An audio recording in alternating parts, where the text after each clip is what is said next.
Today, we're talking about the Chicago Bulls players that are going to be under the most amount of pressure this upcoming season. Next, we're going to be talking about Derrick Rose and his retirement night, as we're just going to be reflecting on his time at Chicago. And so before we go ahead and we jump into it, I first want to remind you to slam dunk on that subscribe button, just like Modest Pizzella's slam dunks in games. And so in exchange for slamming on that subscribe button, I'm going to give you nothing but daily content around the Chicago Bulls. Make sure that you hit that like, you hit that subscribe, and you join the Chicago Bulls Insider family as we talk nothing but Chicago Bulls basketball. And so with that being said, let's go ahead and let's jump into it as we are talking about the players that are under the most amount of pressure this upcoming season. And so I think that player number one that's going to be just really under the most amount of pressure, it's going to be Josh Giddey. And I think that Josh Giddey and his contract situation is going to lead to pressure, because if he takes the qualifying offer,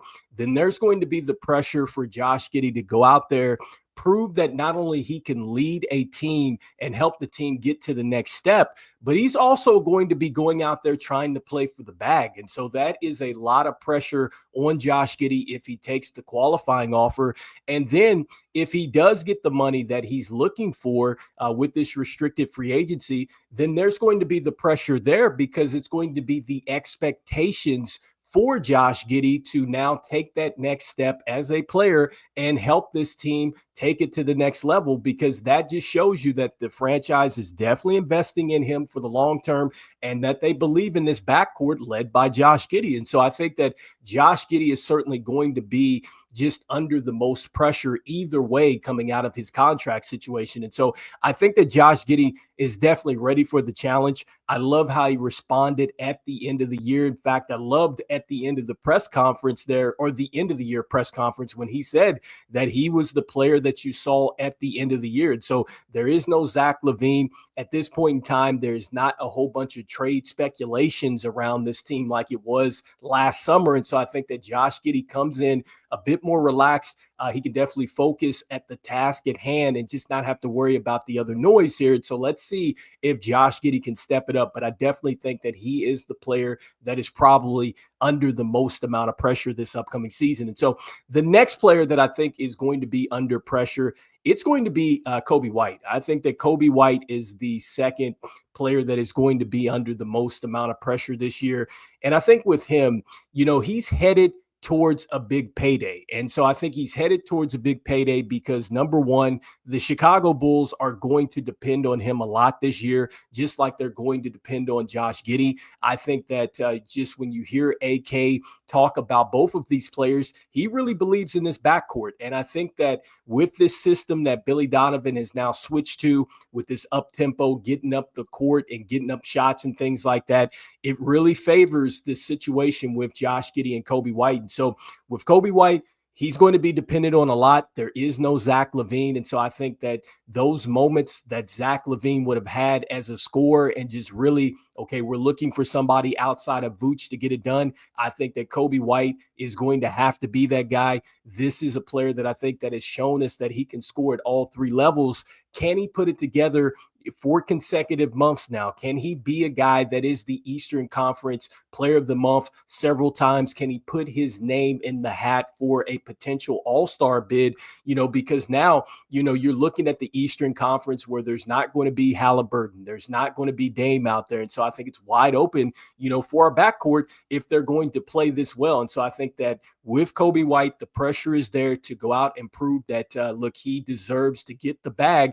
And I just think for him, the better he plays, the more choices that he's going to have here at the end of the year, because you're going to have multiple teams that are going to be looking for your services here. And so I think that Coby White is the next player that is going to have to face the most amount of pressure this year. And so the last player that I think is going to face some pressure this year, it's going to be, I think, lesser than these two players, but I think it's Patrick Williams. I think that Patrick Williams is under some pressure here to really find his role with this team, because I think that he's in a situation where really his playing time could go down. that means that the value of Patrick Williams can go down there as well. And so this might be a situation where if Patrick Williams doesn't come to play this season, he really could get buried on that bench, because when you look at just the players that are around him that have gotten better, Modest Buzelis clearly has taken a step forward and has taken his spot. And actually, we're looking for Modest Buzelis to take a step forward this season, which I think he's going to. And he's not listed as a player that's under pressure because he's in his second year. And really, I think that anything that he does that is a positive from last year is going to be a plus. And I think that with Julian Phillips and Dalen Terry, these are two players that I think were trending very well during the season last year. And I know we didn't get a chance to see all that we wanted to from Dalen Terry, but make no mistake about it, I think that Dalen Terry is going to get his opportunities. And so with Julian Phillips, I think there were times where he was off the bench before Patrick Williams. I think that I can really I expect for that to continue. And I think that Dalen Terry, depending on what he does in training camp, he has an opportunity. We know that Isaac Okoro has come over as well. And so he's going to be a guy that comes in defensively and he fills that role that you would want from Patrick Williams, but he obviously wasn't able to get it done. And then also, too, you have to factor in the fact that Ayo Dosunmu is going to be back this year. And so he is going to be hungry. And so I just think that Patrick Williams is going to have a lot of pressure if he wants to be a player that just really puts his best foot forward, kind of gets his career kind of trending back into the right direction. He's going to have to step up in a big way. And so I feel like it's a lot of pressure here on him. And the team has pretty much said that, look, it is on him. And so there is a lot of pressure there with Patrick Williams. And so you guys let me know. Those are the three players that I think have the most amount of pressure coming into this season. And so the next thing that I wanted to talk about here was Derrick Rose and his retirement night. And so just reflecting on this. And so, if you guys have not got a chance, I mean, this is pretty much everywhere at this point in time with Derrick Rose. And so he is going to be getting his jersey retired on January the 24th. He's going to join Michael Jordan, Scottie Pippen, Bob Love, Jerry Sloan with his jersey up in the rafters. And so the first thing that I would say about that is that it is definitely deserved that he is going to get his jersey hung up there with the greats. And I just think that with him, I'm so thankful that I got a chance to watch Derrick Rose and just really the team that was assembled during that time, because I got a chance to see Michael Jordan and just those teams and watch those championships and things like that, and just the countless games on WGN and everything else. And then to watch this team, just go to where it went to after those guys moved on. I mean, it was pretty bad for a time there with the Chicago, man, because I mean, having to just go out there and root for like a Mark Bryant, Corey Carr, Ron Harper when he was there, but we had like Cornell David, Tony Kukoc, Ron Mercer, Brad Miller, I'm thinking of Tyson Chandler when we had Jamal Crawford was on the team at one point, Greg Anthony, Jalen Rose, the list went on and on and on. And it was just teams, man, where it was a disaster. But it was just great to see that once we got Derrick Rose and then this thing was able to turn around, the baby Bulls and stuff like that. So super appreciative of that time. And it just sucks, man, that, things kind of ended up the way that they did, just kind of going back to that season in which he got hurt. It was the season in which that was actually the shortened season. And so it was like a lockout season that they came off of that time. And so, it just, to this day, I think that also kind of played a factor into things, because I know that the NBA was doing like this kind of wild kind of back-to-back situations to try to get these games in. And so in that season, in which he ends up going down, he played in 39 games out of the 66 games. And he had some little injuries and stuff kind of leaning into that. And so you look at that with the schedule and the shortened season. And then on top of that, with Coach Tibbs and the way that he pushes the team and everything else. And so, I think that all those kind of little things kind of played a factor, but it's unfortunate that happened. But man, those are the things that I definitely remember from Derrick Rose, and just for myself too, just watching him several times in person. And so I just got the chance to watch him in person his MVP year.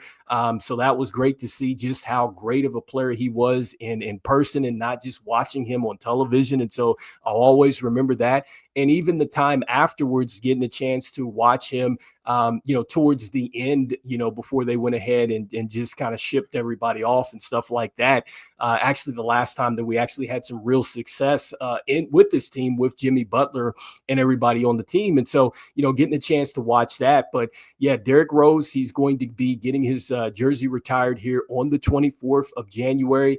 And they're also going to be honoring him in a couple different situations as well. So it's like 4 times during the year. I guess they're going to be giving out these figurines throughout. And so you can get this on November the 4th. It's going to be the Rookie of the Year edition. Then you see the Face Mask edition on the 17th.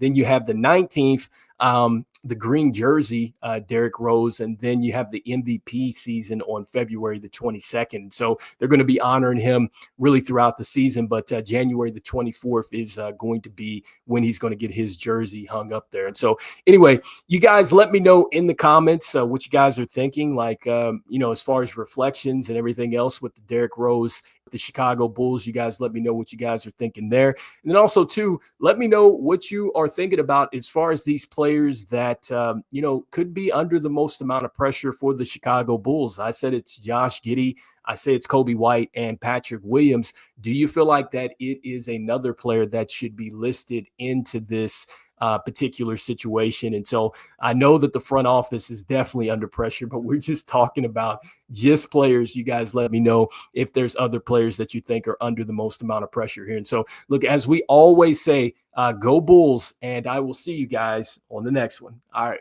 peace.